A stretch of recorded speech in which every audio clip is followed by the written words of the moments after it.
Hello, I'm Joana P. Neves, creator and host of Exhibitionistas, and this is the first episode of the segment My Art Tools, where I take you to two artist studios by asking a simple question which unexpectedly reveals quite a few secrets and stories from the creative source itself.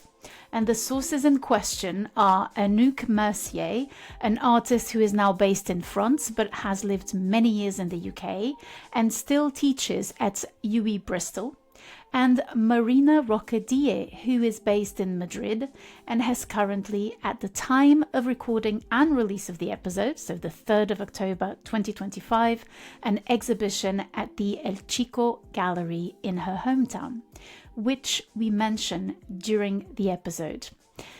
Because the artists were interviewed in their studios and show a few things to the camera, this may be an episode you might want to watch on Spotify or YouTube, but the audio experience works too if that's what you prefer. That's not a problem.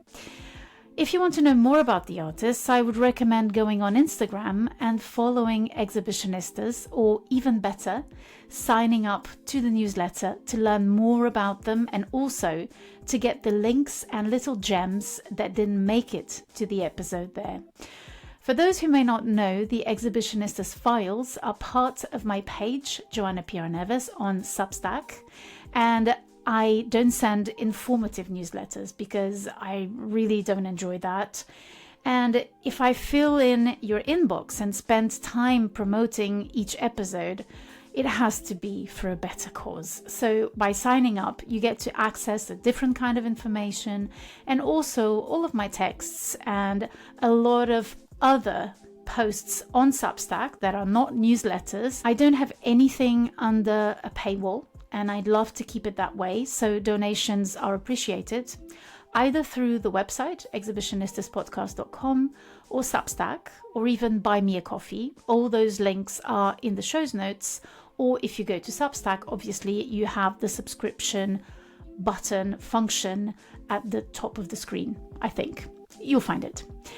Anyway, let's move on to the episode. Allow me to plead my case.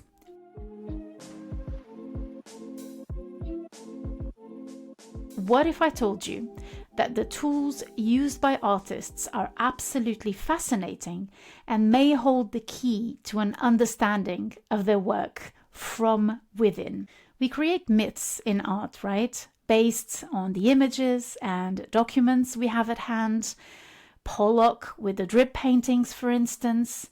But what if we looked closely at other practices and gestures? What if we paid attention? And also, what if you had someone who would bring these informations to you? And that's what I'm here for.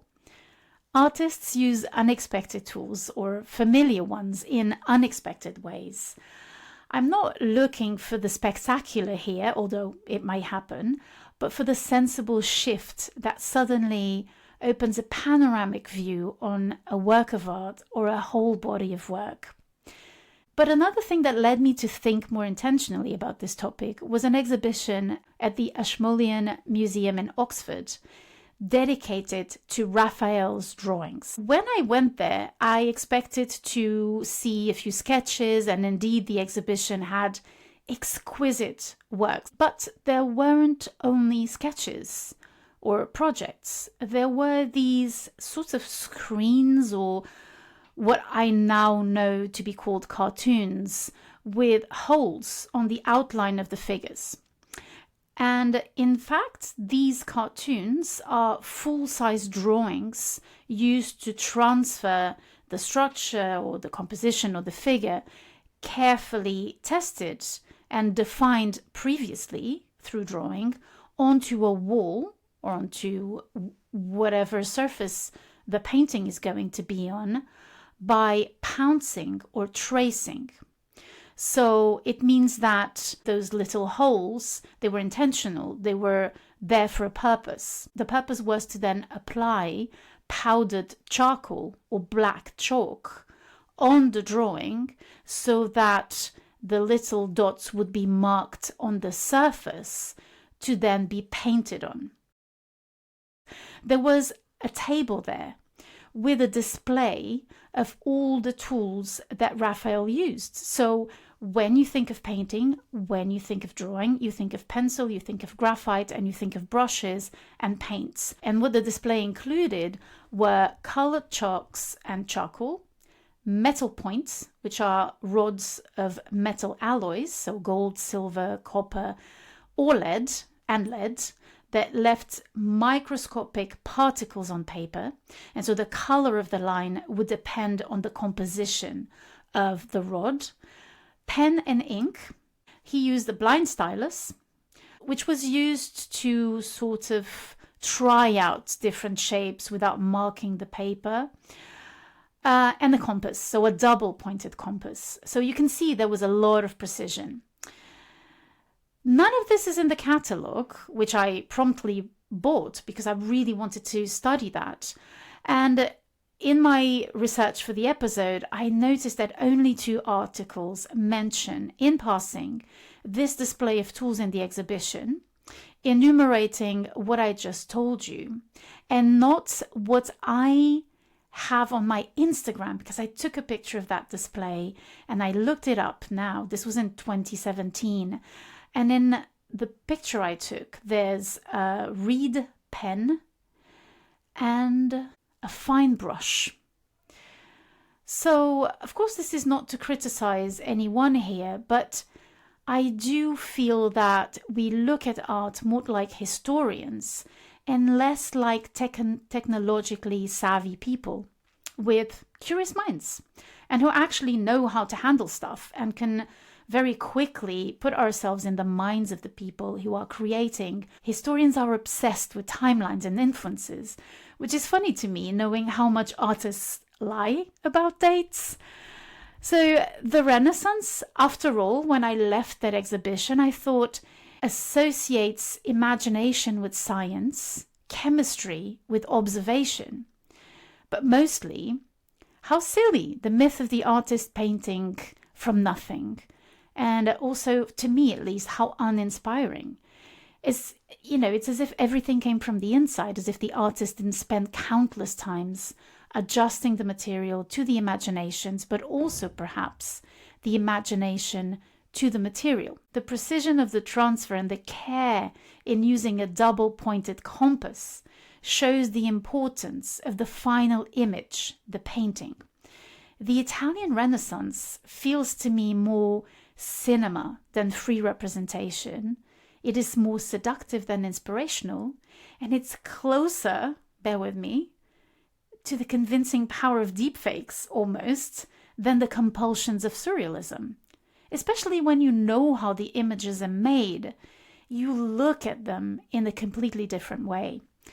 So Anouk and I talked precisely about the playfulness of this dynamic between the tool and the image, the project, the making, and the outcome, before she told me what her favorite tool was.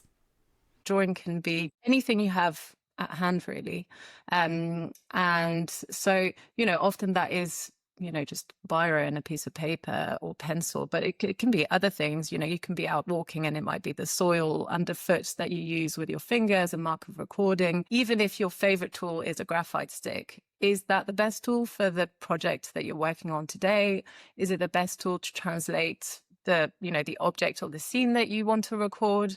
So I would say in terms of teaching, actually, my approach is the opposite to having a favorite tool. Sometimes you have an idea and that is the foremost, that's the first thing, that's the starting point. And then the tool, is there to support the idea and to make it come to life. But sometimes a tool will inspire an idea or will drive you towards a certain direction. Which is why, again, if we talk in terms of teaching, but also applied to studio practice, playing is so important, because if you only rely on ideas and, using tools to make those ideas come true, you might actually miss out on something that is experimental, that you wouldn't have planned, that really only stems from playing practice. I chose my fountain pen, and I think it's because it's very difficult to find the right one. There are thousands of them, and it's a pretty expensive material, expensive tool. My husband, he gave it to me from a trip. I used to live in Berlin, and then from a trip he did in Madrid, he went to the flea market here. And if you search for it, you will find this like stands with like really vintage boxes of thousands of these, and they are pretty cheap for what you can pay in a store. So he was able to buy, I don't know, 5 or 6 for me to try them, and this is my favorite one. So, first of all, the looks. It's like a stylo pen, like black. It's plastic, actually. I think it's like embedded, like it's metal embedded into the plastic, which is a bit strange, but it gives it like this look, like this vintage look. So I really like this one because of the strength of the point, like sometimes you have the tip.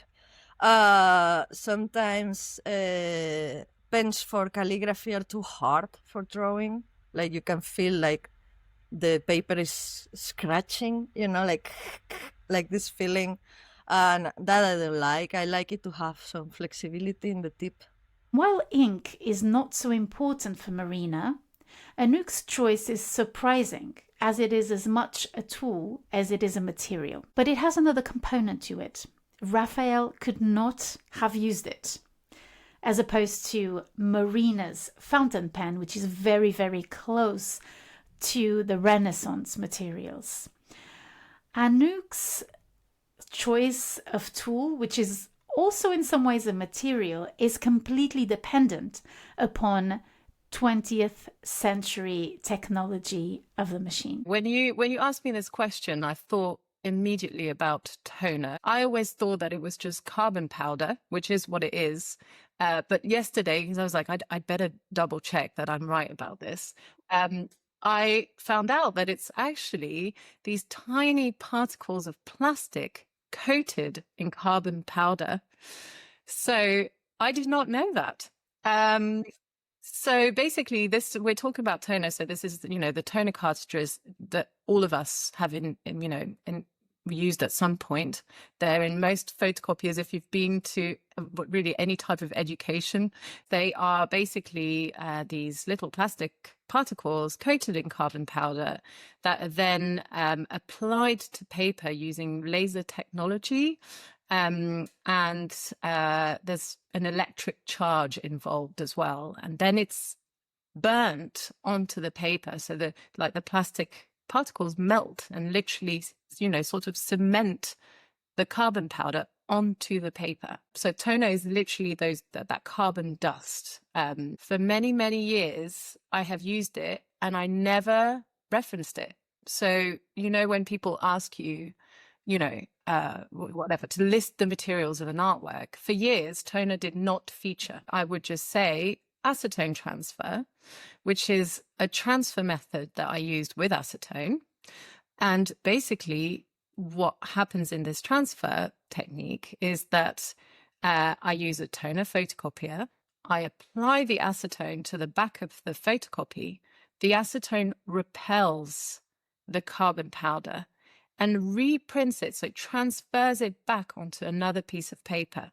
So essentially, it takes that carbon dust that's all over my initial photocopy, and it repels it and pushes the little particles onto the next piece of paper. Everything started from having an idea from 18th century landscapes and etchings in particular being my predominant source of inspiration, let's say, and wanting to appropriate those references into my work. I remember, this does not happen anymore because of health and safety, but when I was an art student on my foundation course, one way of introducing students very quickly to the notions of printmaking was to do acetone transfers.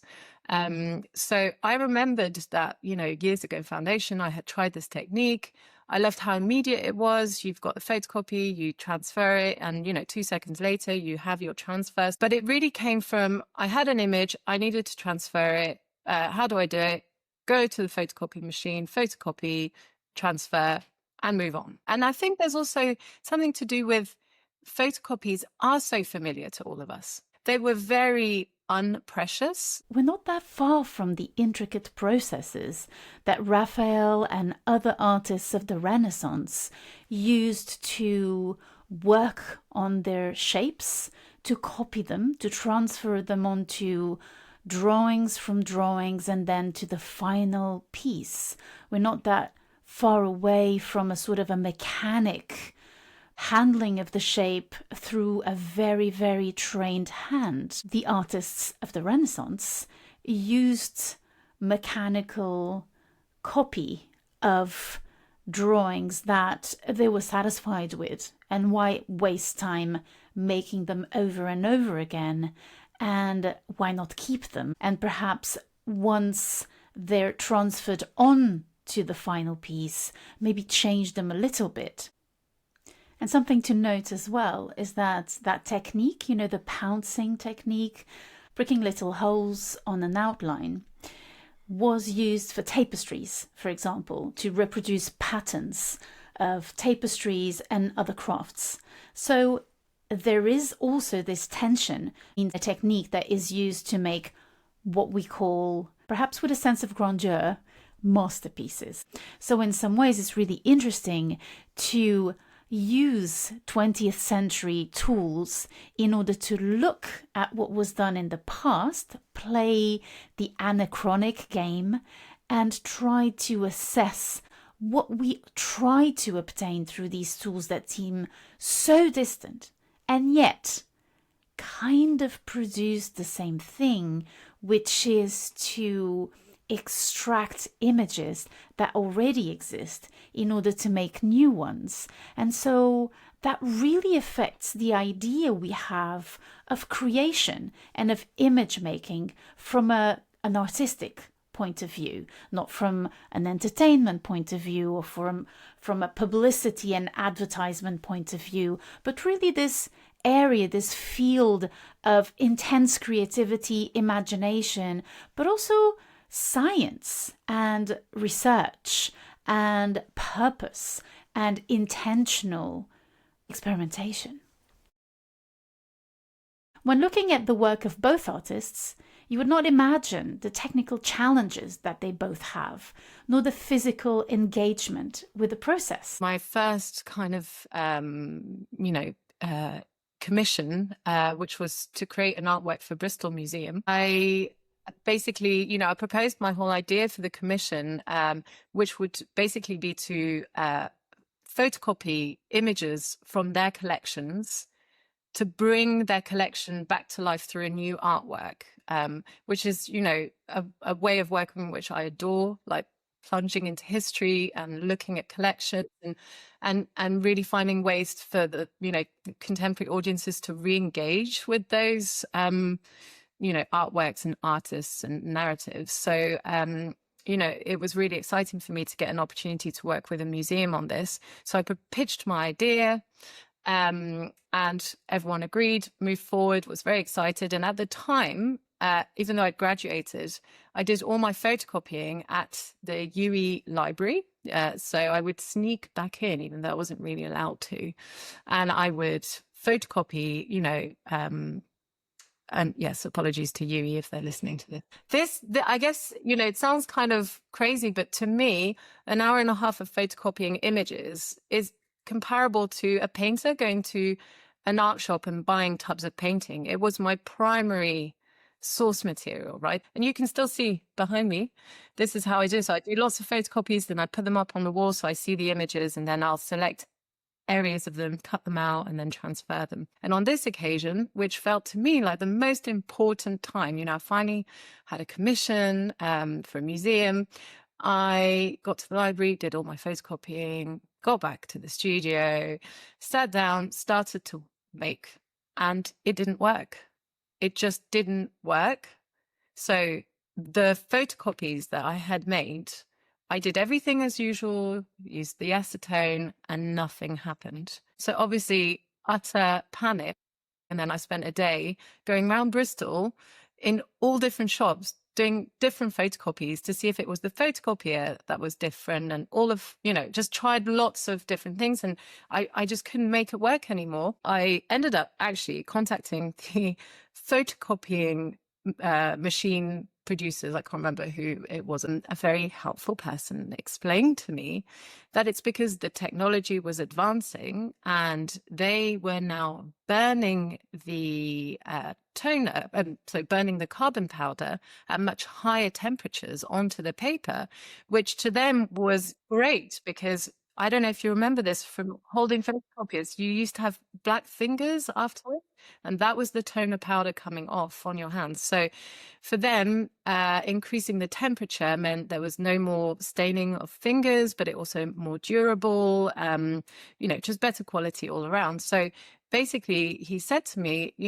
we're going around replacing all of the photocopiers so that now they burn at much higher temperature. So your technique isn't going to work anymore. The only way to resolve this is that I then did lots of research, spoke to the guys at the various printer companies, printer manufacturers, and identified a model that still used toner at the temperature I needed. And I bought the photocopier, and it's in my studio, and I still have it today.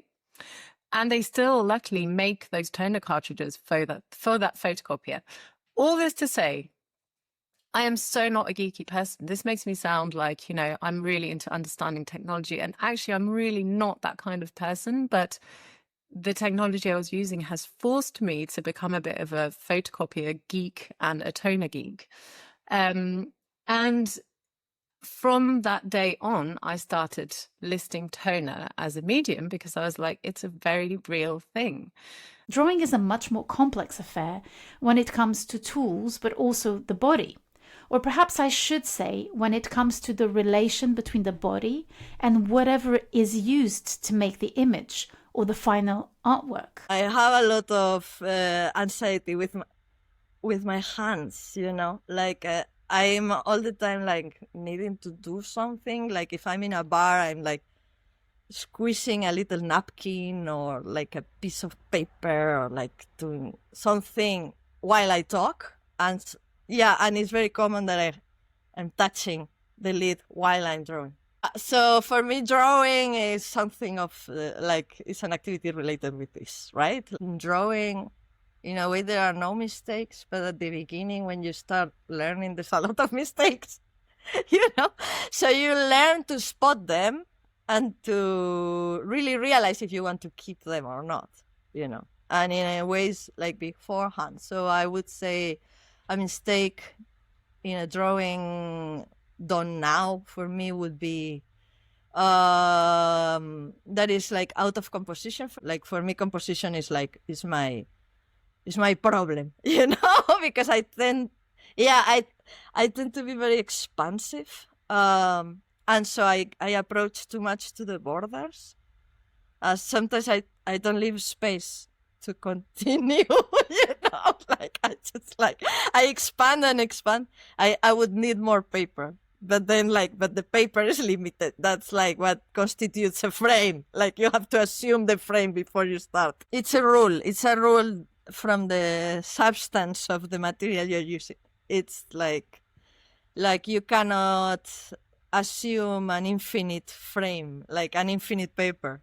Like you have to assume the borders of the paper because at some point you get out of the paper, like you're painting on the table at some point. So it's a given, I think. But it's more like the relationship with the thing I'm drawing. Like, for example, if I'm planning to draw a figure in a landscape and then I start with the fountain pen, I start from, I don't know, the head of the figure. Normally I do it too big, then the landscape is not fitting in. So that's my problem. I would need more paper around, and then I would expand the drawing, and then I would add more paper around and expand the drawing and more paper, and then it's like it's impossible. Like no, you have to contain it. Like it's important. The frame is the most important, And with drawing, I think it's more. This fact is very obvious in the sense that for me a drawing is something like the paper is just a support. but you could actually remove that support and put a black one or a yellow one on any other color, any other kind of paper, and you could still rise up the drawing like as if it was like a wire, you know, Yeah. on a void.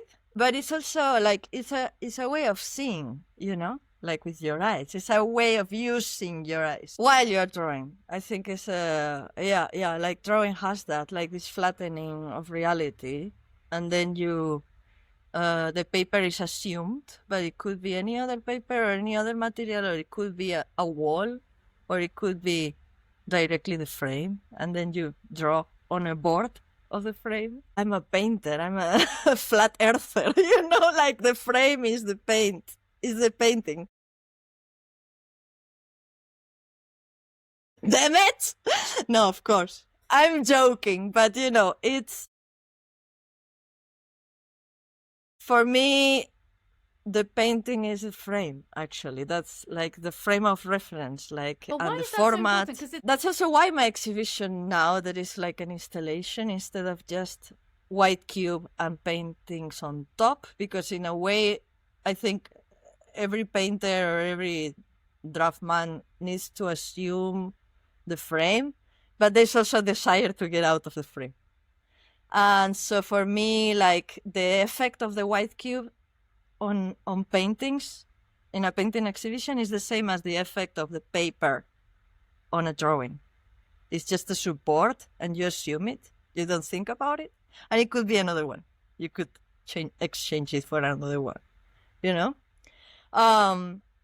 So what I'm doing is like covering the all walls and like breaking on the white cube.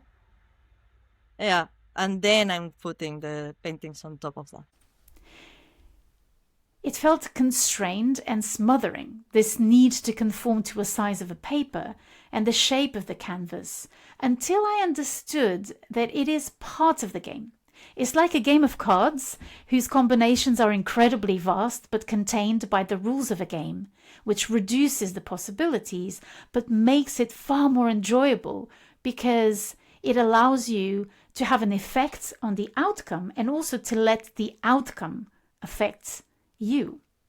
Marina's exhibition at the El Chico Gallery in Madrid is an all-over installation where the walls are completely covered with a painting, with brown tree trunks and a deep dark blue sky on one side, and on the other a brown-red crepuscular atmosphere, as if going from the beginning to the end of the day. The floor is also painted in a deep but sort of luminous blue, with darker lines like rings in a body of water. And there are also paintings on the floor. Marina mentioned the reference to the history and fictional narratives that we carry, but working from prints and somehow stealing them, what impact does her technique, Anouk's technique, have on the past, how we see it, and current stories? What is drawing then, if it is so vast a field that it extends to engraving, photocopying, performing a sort of discipline to actually see through the hand? It's like a slow thinking. Drawing's like thinking very slow, you know? Like you wander around a page. And sometimes, like for the kind of drawing that I do, which is like expressionist material, expressionist drawing, sometimes people tend to believe that it's like, because it's gestural, it means it's fast. But it's not fast necessarily, you know. Why fountain pen, actually? Yeah, maybe it has to do with some kind of tradition where you learn. I don't know, but you know what I mean? Yeah, so the thing is that when I learned how to draw, it was important that you couldn't correct the drawings with this. Like you cannot erase it and make it back right again. You know what I mean? So you could learn what was wrong about the drawing. And so it has something very emancipatory for me, in this sense of like, once the line is done, that's it. There's no correction. And it's very beautiful in the sense of a practice as a kind of performative aspect, you know, like once it's done, so that's it. So you commit to the line. And that's beautiful. And then sometimes they are shitty drawings, you know, that's also fine. Like, you don't need to share them all. You don't need, like, you can destroy them. That's fine. Just calmly destroy them. I destroyed many drawings. I had many, many bad ideas, you know, that didn't work. I'm curious about the situations where the tools used come to us unexpectedly and enter the studio or a particular project. And this at the most unexpected of times.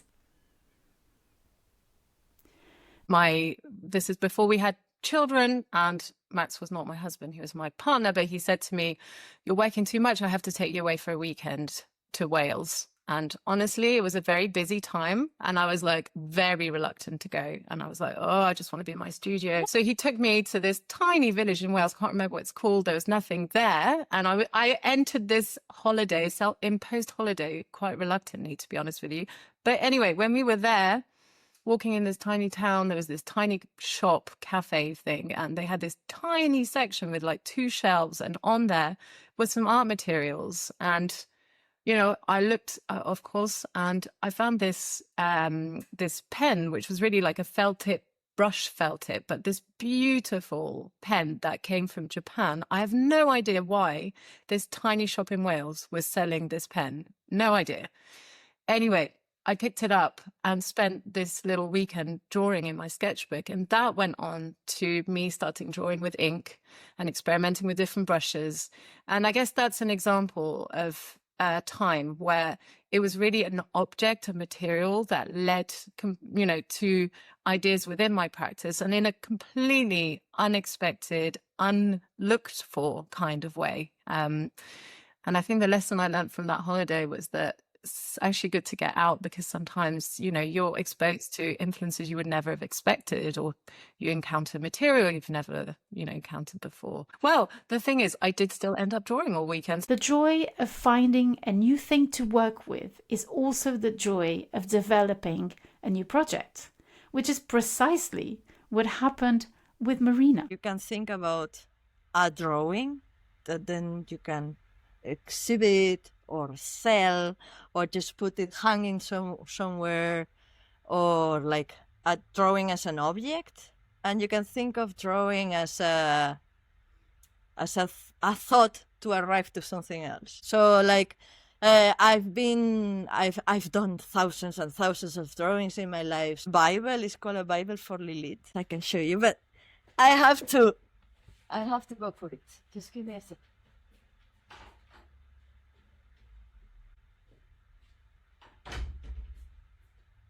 It's very exciting to show the Bible, because it's a very difficult object to show, actually, to exhibit. Because like, how can you exhibit this? But the thing with this object, that it started as a mistake, as a failure in a way. Like my boyfriend said, it would be great to have a sketchbook that pages are too thin, so I can trace, like I can see the next page, you know. So I thought, for his birthday, I'm gonna find like this Bible paper that is so thin. I'm gonna find a book that is blank paper, but it's like this Bible paper, so he can see what he has drawn on the prior drawing, you know, so you can see through. And so I bought it for him as a present, and then it was like super long because it came from China. And by the time he received the present, he didn't remember this idea anymore. So when he got it, he was like, a Bible? What the fuck are you giving? Like, why? You know, it's like, and then it was like so stupid because it was coming from China. It got stopped at customs. So then we had to like cross the whole Berlin to pick this shit up. And then when he opened it, like, oh, my present finally, like, I don't know, like 2 months delay of his birthday or whatever. Then he was like, a Bible? Why? You know? So I was just like, okay, forget about it. It's so stupid. Stupid, very stupid. Like it turned I know what completely you did. ridiculous. That was for you. It was not for him. Yeah, and aware of it, I bought it for myself. But anyways, I kept it. In any case, like, anyways, so that doesn't matter. What matters is that I kept it, and it's like almost 500 drawings. Yeah, so I spent a couple of years doing this. It has like a golden spine, all these little thingies as a real Bible, And then I started, okay, I'm gonna do some erotic drawings here because, like, haha, I'm very radical, whatever. And then at some point you realize that you have to commit or you don't continue, But like at some point you decide if you are gonna really do 500 drawings or really no, and then you stop now. But but like to leave it half is shit. So just like whether you committed or not, and I did. I committed. Yeah, and so the thing is that like it started. You can see a bit of development. Okay, so Lilith is like the first woman of the Bible. So in the Bible, like there is a sentence at the beginning of the Genesis saying, God grabbed, I don't know, I'm paraphrasing, of course, but God grabbed a piece of a lump of clay and then cut it in half, and then it was like creating woman and a man. Because this is like pre-biblical text. Like Lilith is pre-biblical text. So in like these like versions, like Jewish versions of the Genesis, some versions of the Bible kept this sentence, this like very mysterious sentence, but it's like God created the human by its image and look or something like that, female and male, he created them. And then so that was the first idea, was like grab a lump of clay, you cut it in half, you have woman and you have man. And then this man was Adam, this woman was Lilith. And Lilith was a rebel. And she wanted to fuck on top. That's what it says in the stories, to lead sex activity. And Adam wanted to have a missionary position, like a regular. He wanted to be on top. She wanted to be on top too. So they have a fight of power because Adam wants her to be a bit minor, and then she wants to be equal. So she runs away from heaven, from the paradise, which is very funny. It's a funny thing. Like she runs away from paradise. Wasn't it the best place to be? It was like the best place to be. No, she didn't want to be there. Exactly. And so she runs away and she goes to the Red Sea. And then she starts to live there, and there's like a bunch of demons and she fucks them all. And then she has tons of babies. They say like she has 100 babies a day. That's what it says in the story. Yeah, she was something. And so Adam gets bored. And he tries to confraternize with animals. That's what it says, really. I'm not with animals, with the animals around, to see if he can, like, get along. And of course, he cannot find the comfort. And so he asked God to bring her back. God sends 4 angels, I think, to bring her back. And the angels go to the Red Sea to bring Lilith back. She's super busy. She moved on. She doesn't give a fuck about Adam anymore. And then the angels come to pick her up, and she's like, fuck you, I'm not going. I'm staying here. So the story says that the angels, they, as a revenge, they kill all her kids. And then because God cannot find a solution for Lilith to come back to the paradise, then he thinks that, okay, then let's make a woman, but out of your body. So it's a bit of a minor from the birth. And then he creates Eva. Time and dedication to a project come with the type of final outcome one ends up creating. But if we invert this logic, it may as well be that Marina found a state of completion which could apply to such a no-mistake kind of work.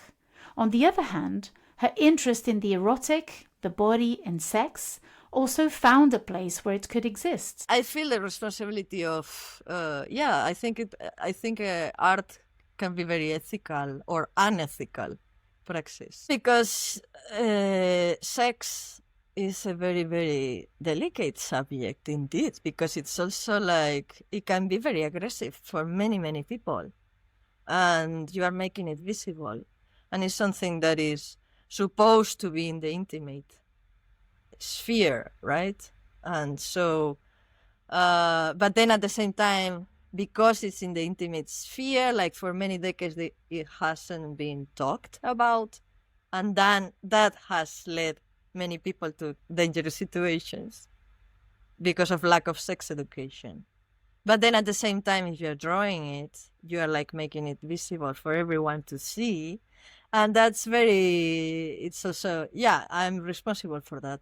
And I understand too, like it can be highly pleasurable and highly dangerous for many people. And at the same time also, like there is some connection between pleasure and pain. I think that's interesting. But then at the same time, I also understand that there are some channels where you shouldn't be able to show sex, because I don't want to be scrolling down Instagram and then all of a sudden find an erection, like boom, on like a porno image. I don't want that either, like it has to be, it's very aggressive, like I'm not in the mood. Like, why? You're not asking about it.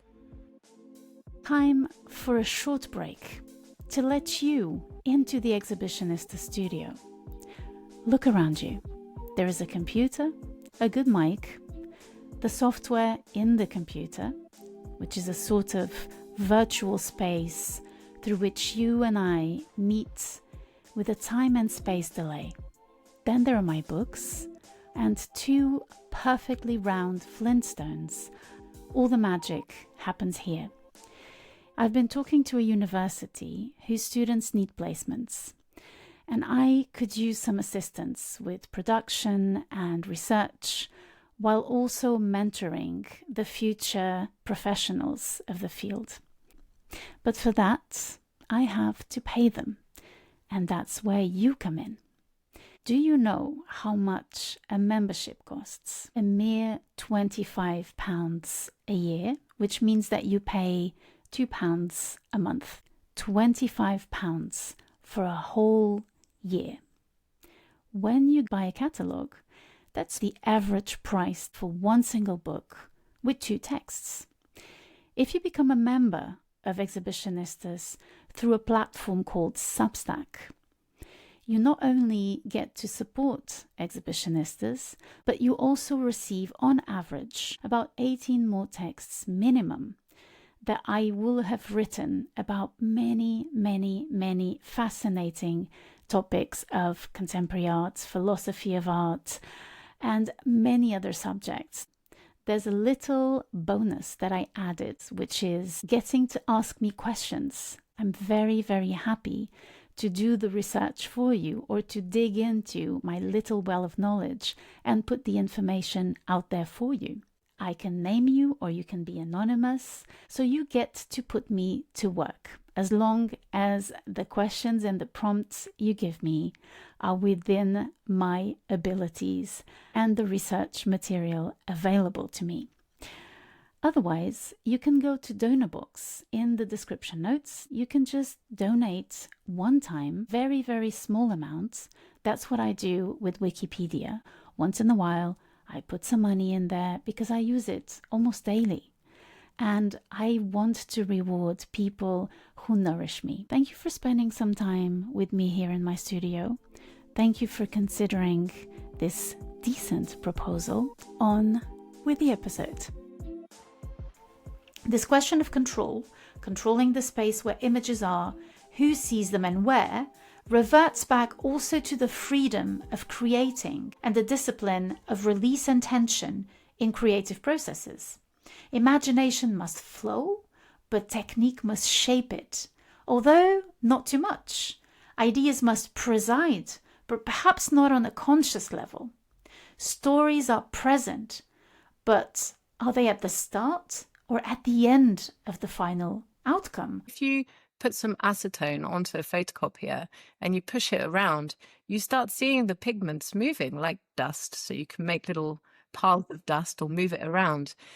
And what I love about that is that it meets at that point graphite, which is the other thing that I use, the other tool that I use.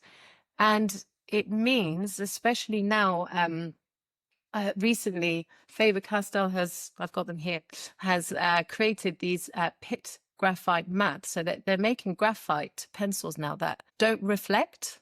So if you color with them, they're very, very matte. My pencil of choice, but so this is very reflective, this is not. And basically, these new pencils with toner carbon powder, it looks and feels like the same thing. And now I can blend them seamlessly.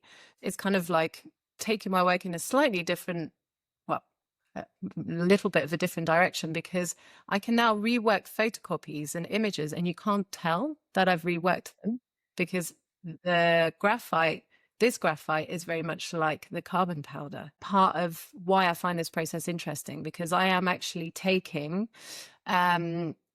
prints, mainly etchings, really. So basically reproduction on so many levels.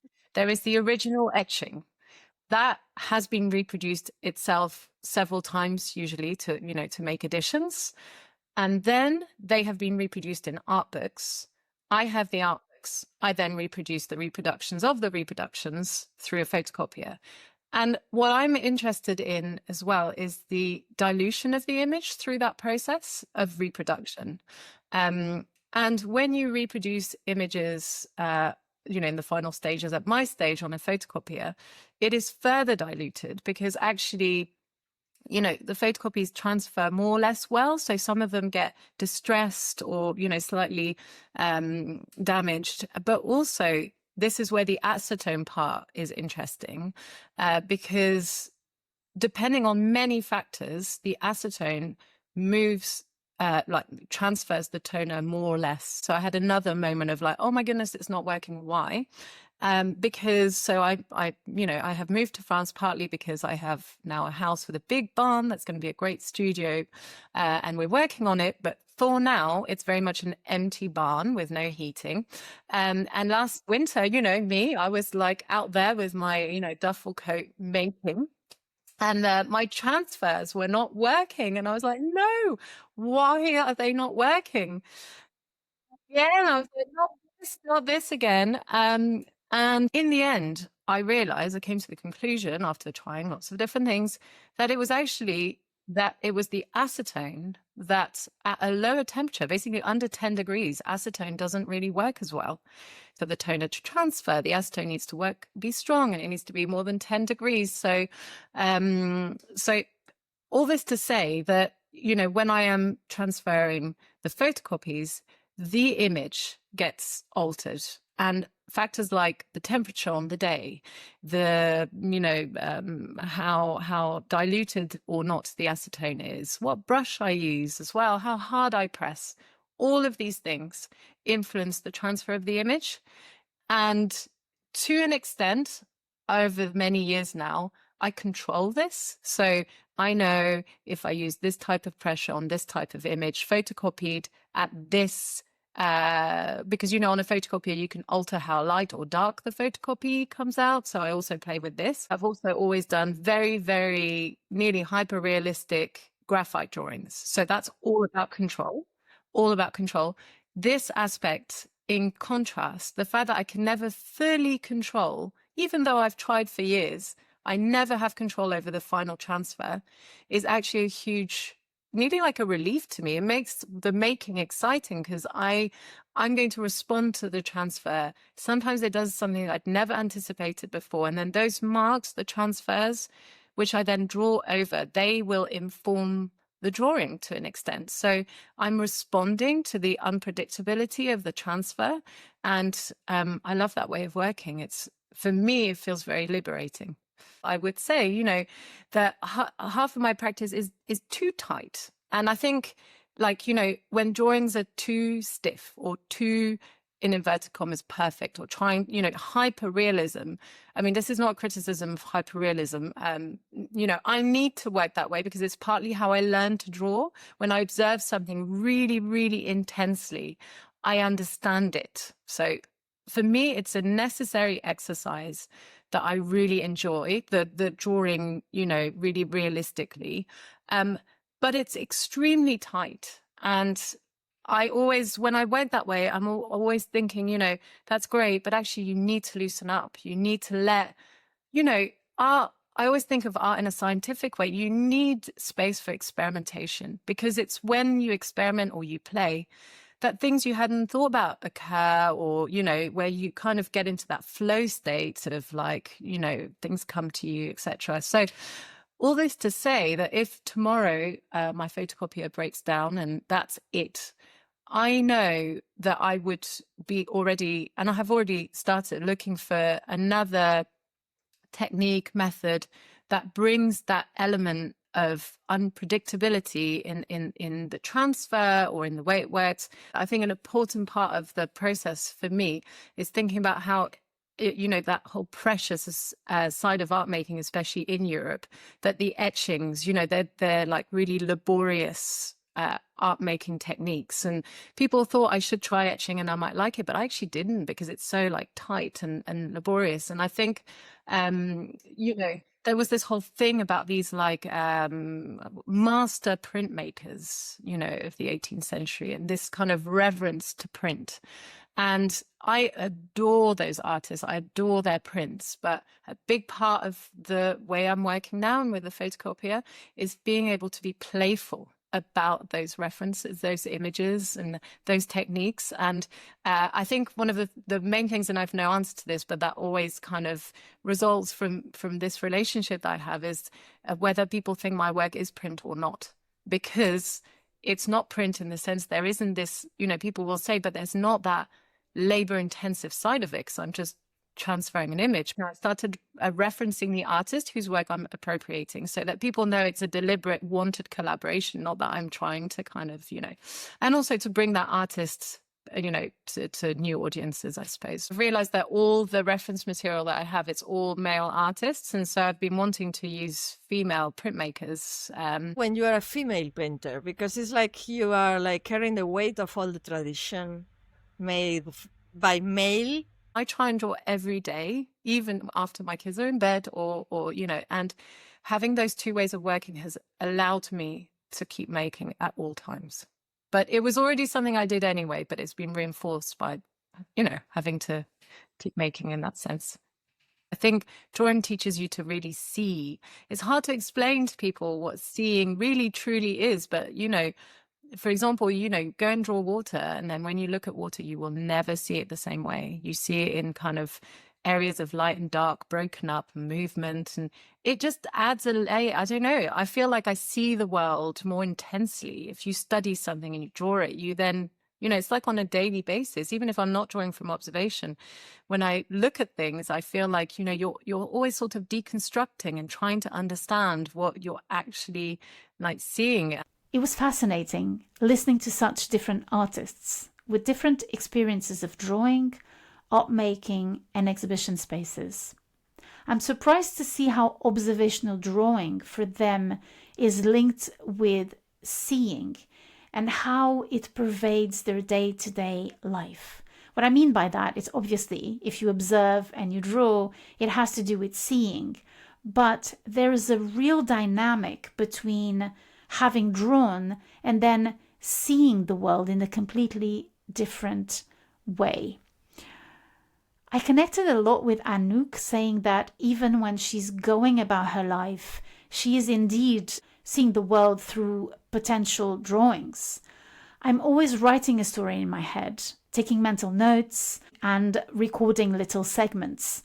Recently, I spoke with a multimedia artist who told me that His drawings didn't translate his music, or vice versa, his notations. They came with it. The more we expand our experiences and the arts, the more we're carried and carry a wider and richer form of engagement, which we take to our lives and our actions, perhaps. It doesn't make us better people, probably, but it certainly seems to make us more disposed to engage with the world, to wonder and to be curious. As for the characteristics of 21st century art as opposed to Raphael's time, I hope I brought some proximity between them rather than radically separating them. If you think about it, nothing has changed much since the caves in who we are and what we take from our technologies.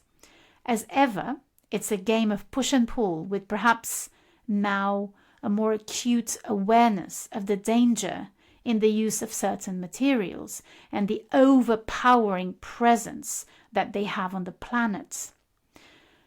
Would this be the reason why Marina and Anouk focus on the landscape and stories of the past while subtly making them hybrid, oniric, and ambivalent? What I don't know what to make of is the writing spectre that, in a sense, haunts their work. It's probably just me projecting my own language onto their art, but it did seem that the photocopier and the fountain pen have that memory of the written and the distributed word. What do you think? This is it. I hope you enjoyed this new segment as much as I enjoyed editing it, preparing it, researching it, and particularly talking to the two artists, Anouk Mercier and Marina Roca Díe, who were so generous with their time. And you out there, I hope you took something from it. I'm really curious to know what you thought of this episode. So leave a comment, send an email, sign up for the newsletter, follow us on Instagram. There's so many ways to reach us and to make suggestions. Tell us what you thought, and perhaps also share a few ideas that you may have had while listening to the episode. Take care, have a good one. I'll see you in a couple of weeks with another brand new episode. Take care.